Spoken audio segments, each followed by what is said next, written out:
जय श्री कृष्ण दोस्तों। वास्तुशास्त्र ऐसे बहुत से सरल उपाय बताता है जिसके करने से सुख, शांति और समृद्धि प्राप्त होती है।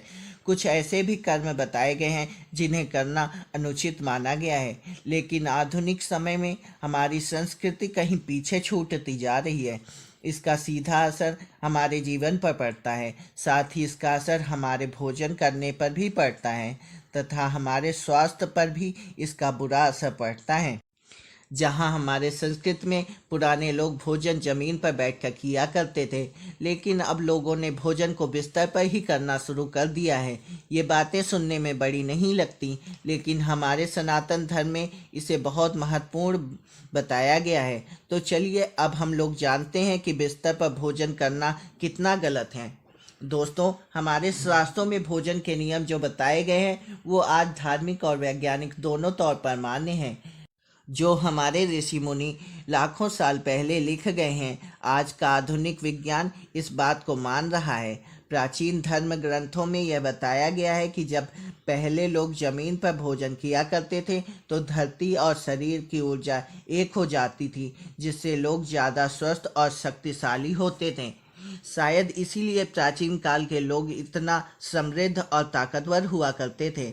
दोस्तों, भोजन करने के कुछ नियम हैं जिनके लिए ज्योतिष विज्ञान भी यह कहता है कि इसका सीधा असर हमारे ग्रहों पर पड़ता है, परंतु आज देखा गया है कि आज 18 से ऊपर की आयु आते आते लोग स्वास्थ्य संबंधी विकारों से ग्रसित होने लगते हैं।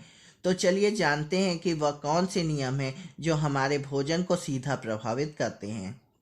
वास्तुशास्त्र के अनुसार भोजन बृहस्पति ग्रह का कारक माना गया है, इसलिए भोजन कक्ष के सामने शौचालय नहीं बनवाना चाहिए। यहाँ तक कि भोजन कक्ष और शौचालय या स्नान घर की दीवार भी एक नहीं होनी चाहिए। यहाँ तक कि शौचालय का दरवाज़ा भी भोजन कक्ष के सामने नहीं होना चाहिए। वास्तुशास्त्र तो आपको भोजन करते समय भी दिशाओं का ध्यान रखने के लिए कहता है। वास्तुशास्त्र के अनुसार पूर्व और उत्तर दिशा की ओर मुख करके भोजन करना सर्वोत्तम माना गया है। इससे मनुष्य स्वस्थ रहता है तथा भगवान की कृपा बनी रहती है, साथ ही यश मिलता है। दक्षिण दिशा की ओर भोजन करने से पितृ का आशीर्वाद प्राप्त होता है, पर जिन लोगों के माता पिता अभी जिंदा हैं उन लोगों को दक्षिण दिशा की ओर मुख कर भोजन कभी नहीं करना चाहिए, बल्कि उन्हें पश्चिम की ओर मुख करके भोजन करना चाहिए। वास्तुशास्त्र की माने तो पश्चिम और दक्षिण दिशा की ओर मुख करके भी भोजन नहीं करना चाहिए। इससे पाचन शक्ति कमज़ोर होती है और पेट संबंधी बीमारियां होती हैं। दोस्तों, भोजन करने से पहले मुंह हाथ धोना ये आम बात है। वास्तुशास्त्र के अनुसार इससे आयु में वृद्धि होती है और गीले पैरों के साथ भोजन करने से और भी शुभ परिणाम प्राप्त होता है। और ये इसलिए होता है क्योंकि पंच तत्व में जल और पृथ्वी के मिलन को स्वास्थ्य के लिए लाभदायक बताया गया है।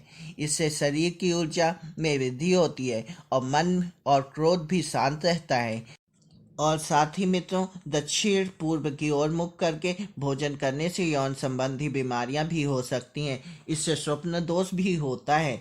वास्तुशास्त्र के अनुसार पलथी मार कर भोजन करना सर्वोत्तम माना गया है। जिसको धन कमाने की चिंता है उन्हें पश्चिम दिशा की ओर मुख करके भोजन करना चाहिए। टूटे फूटे और गंदे बर्तन में भोजन कभी नहीं करना चाहिए, इससे दुर्भाग्य आता है। अगर रसोई में ऐसे बर्तन हो तो उसे हटा दें। यही नियम पूजा पर भी लागू होते हैं। अब हम अपने मुख्य विषय पर आते हैं। वास्तुशास्त्र कहता है कभी भी भोजन बिस्तर पर नहीं करना चाहिए, इससे अन्य का अपमान तो होता ही है। शास्त्र की माने तो इससे राहु भी नाराज होता है। इसका एक कारण यह है कि बिस्तर रुई का बना होता है और रुई हमारी ऊर्जा निकलने नहीं देती। जब हम खाना खाते हैं तो हमारे लीवर की गर्मी निकलती है और बिस्तर पर खाने से यह गर्मी हमारे शरीर में ही रुक जाती है, जिससे पेट संबंधी विकार होने लगता है और पाचन तंत्र खराब हो जाता है। और जो लोग थाली में हाथ धोते हैं वो ये जान लें, इससे मां अन्नपूर्णा नाराज होती है, साथ ही चंद्र और शुक्र भी नाराज हो जाते हैं। जिस घर में ऐसा होता है वहाँ बरकत नहीं होती। साथ ही थाली में खाना नहीं छोड़ना चाहिए, इससे भी मां अन्नपूर्णा नाराज होती हैं। आशा है आपको ये जानकारी पसंद आई होगी। दोस्तों, अगर आपको यह जानकारी अच्छी लगी हो तो कमेंट बॉक्स में जय श्री कृष्ण अवश्य लिखें।